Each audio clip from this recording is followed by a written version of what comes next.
பொங்கல் நிகழ்ச்சியில் சிலம்பம் சுற்றிய மாணவர்களை அமைச்சர் சேகர்பாபு செய்தியாளர் சந்திப்பில் பேச வைத்துள்ளார்.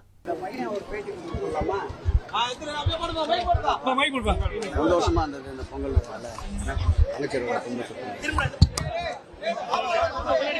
இந்த கொம்போட விடுப்பா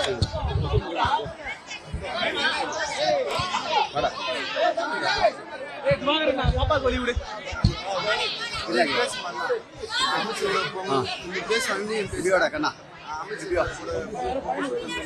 நாங்க பையன் சொல்லிட்டோம். நீ வாடியா நீ வாடா சொல்லுடா. நாங்க எல்லாரும் பொங்கல் வாழ்த்து சொல்லுங்க. அனைவருக்கும் இனிய பொங்கல் நல்வாழ்த்துக்கள். நாங்க அமைச்சரோட பொங்கல் கொண்டாடினது எங்களுக்கு நல்ல மகிழ்ச்சியை கொடுத்தது. நன்றி.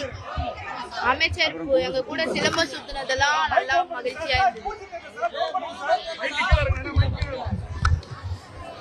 நாங்க எல்லாரும் அமைச்சர் கூட பொங்கல் கொண்டாடினது, சிலம்பம் சுத்தினது, உரியடிச்சது எல்லாமே மகிழ்ச்சியை கொடுத்தது. அவர் எங்க கூட சேர்ந்து எல்லாமே பண்ணாரு, எல்லாமே மகிழ்ச்சியா இருந்தது. கோடிகள் கொட்டி குவித்தாலும் இந்த மகிழ்ச்சி வராது. உள்ள கிளர்ச்சி, மகிழ்ச்சி, உற்சாகம் இதன் வெளித்தோற்றம் தான் இந்த பொங்கல் விழா. நன்றி. பத்திரிகை துறை சார்ந்த, ஊடகத்துறை சார்ந்த அனைத்து நிருபர்கள் மற்றும் ஒளிப்பதிவாளர்கள் அனைவருக்கும் இதயங்கனிந்த பொங்கல் திருநாள் வாழ்த்துக்கள். நன்றி நன்றி. செய்திகளை உள்ளது உள்ளபடி தெரிந்து கொள்ள ரெஃப்ளெக்ட் நியூஸை சப்ஸ்கிரைப் பண்ணுங்க.